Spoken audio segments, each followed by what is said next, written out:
Mere Christianity, Chapter 2. Some Objections. If they are the foundation, I had better stop to make that foundation firm before I go on. Some of the letters I have had show that a good many people find it difficult to understand just what this law of human nature, or moral law, or rule of decent behavior is. For example, some people wrote to me saying, "Isn't what you call the moral law simply our herd instinct, and hasn't it been developed just like all our other instincts?" Now, I do not deny that we may have a herd instinct, but that is not what I mean by the moral law. We all know what it feels like to be prompted by instinct, by mother love or sexual instinct, or the instinct for food. It means that you feel a strong want or desire to act in a certain way. And of course, we sometimes do feel just that sort of desire to help another person, and no doubt that desire is due to the herd instinct. But feeling a desire to help is quite different from feeling that you ought to help, whether you want to or not. Supposing you hear a cry for help from a man in danger. You will probably feel two desires. One, a desire to give help due to your herd instinct. The other, a desire to keep out of danger due to the instinct for self-preservation. But you will feel inside you, in addition to these two impulses, a third thing which tells you that you ought to follow the impulse to help and suppress the impulse to run away.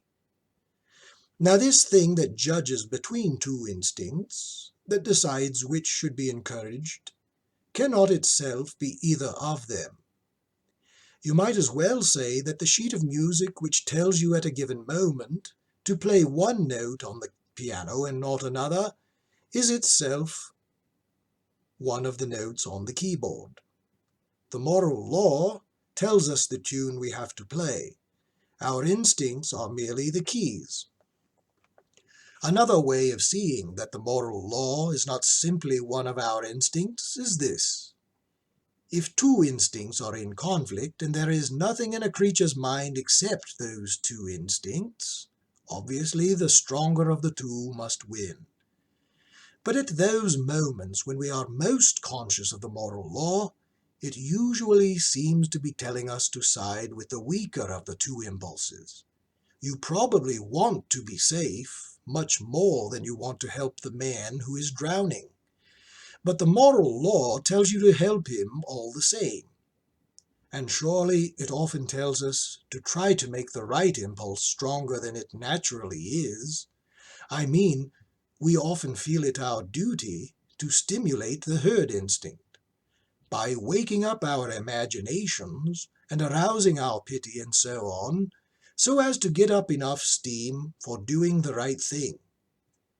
But clearly we are not acting from instinct when we set about making an instinct stronger than it is. The thing that says to you, "Your herd instinct is asleep, wake it up," cannot itself be the herd instinct. The thing that tells you which note on the piano needs to be played louder cannot itself be that note. Here is a third way of seeing it. If the moral law was one of our instincts, we ought to be able to point to some one impulse inside us which was always what we call good, always in agreement with the rule of right behavior. But you cannot. There is none of our impulses which the moral law may not sometimes tell us to suppress, and none which it may not sometimes tell us to encourage. It is a mistake to think that some of our impulses, say mother love or patriotism, are good, and others like sex or the fighting instinct are bad.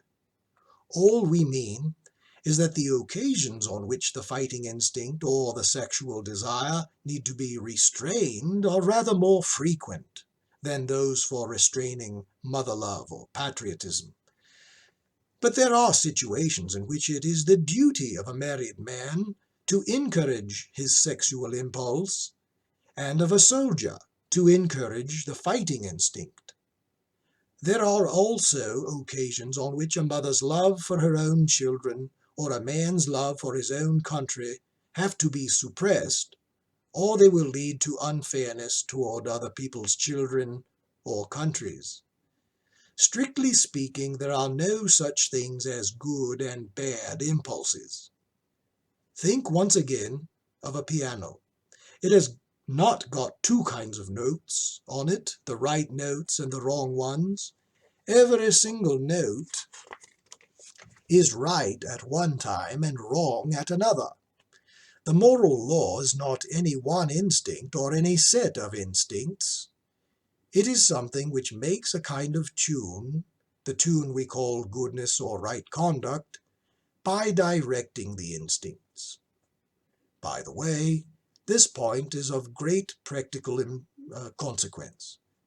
The most dangerous thing you can do is to take any one impulse of your own nature and set it up as the thing you ought to follow at all costs. There is not one of them which will not make us into devils if we set it up as an absolute guide. You might think love of humanity in general was safe, but it is not. If you leave out justice, you will find yourself breaking agreements and faking evidence in trials for the sake of humanity, and become in the end a cruel and treacherous man. Other people wrote to me saying, "Isn't what you call the moral law just a social convention, something that is put into us by education?" I think there is a misunderstanding here. The people who ask that question are usually taking it for granted that if we have learned a thing from parents and teachers, then that thing must be merely a human invention.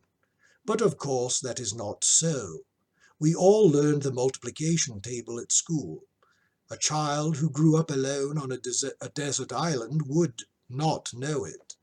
But surely it does not follow that the multiplication table is simply a human convention, something human beings have made up for themselves and might have made different if they had liked. I fully agree that we learn the rule of decent behavior from parents and teachers and friends and books as we learn everything else. But some of the things we learn are mere conventions which might have been different. We learn to keep to the left of the road, but it might just as well have been the rule to keep to the right. And others of them, like mathematics, are real truths. The question is to which class the law of human nature belongs. There are two reasons for saying it belongs to the same class as mathematics.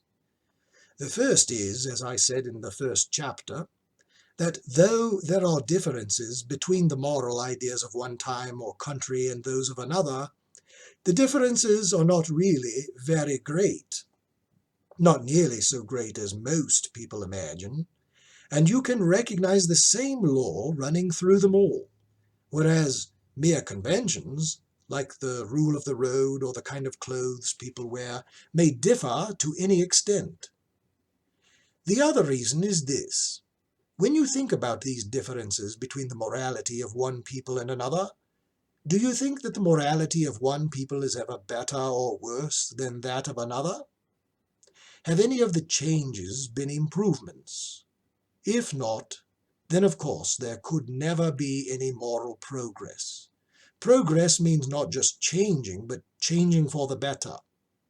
If no set of moral ideas were truer or better than any other, there would be no sense in preferring civilized morality to savage morality, or Christian morality to Nazi morality. In fact, of course, we all do believe that some moralities are better than others. We do believe that some of the people who tried to change the moral ideas of their own age were what we would call reformers or pioneers, people who understood morality better than their neighbors did. Very well, then, the moment you say that one set of moral ideas can be better than another, you are in fact measuring them both by a standard, saying that one of them conforms to that standard more nearly than the other. But the standard that measures two things is something different from either. you are, in fact, comparing them both with some real morality, admitting that there is such a thing as a real right, independent of what people think, and that some people's ideas get nearer to that real right than others. Or put it this way, if your moral ideas can be truer and those of the Nazis less true, there must be something, some real morality for them to be true about. The reason why your idea of New York can be truer or less true than mine is that New York is a real place, existing quite apart from what either of us thinks. If when each of us said New York, each meant merely the town I am imagining in my own head, how could one of us have truer ideas than the other? There would be no question of truth or falsehood at all. In the same way, if the rule of decent behavior meant simply whatever each nation happens to approve, there would be no sense in saying that any one nation had ever been more correct in its approval than any other. No sense in saying that the world could ever grow morally better or morally worse. I conclude, then, that though the differences between people's ideas of decent behavior often make you suspect that there is no real natural law of behavior at all, yet the things we are bound to think about these differences really prove just the opposite. But one word before I end. I have met people who exaggerate the differences because they have not distinguished between differences of morality and differences of belief about facts. For example, one man said to me, 300 years ago, people in England were putting witches to death. Was that what you call the rule of human nature or right conduct? But surely the reason we do not execute witches is that we do not believe there are such things. If we did, if we really thought there were people going about who had sold themselves to the devil and received supernatural powers from him in return, and were using these powers to kill their neighbors, or drive them mad, or bring bad weather, surely we would all agree that if anyone deserved the death penalty, then these filthy quislings did. There is no difference of moral principle here. The difference is simply about matter of fact.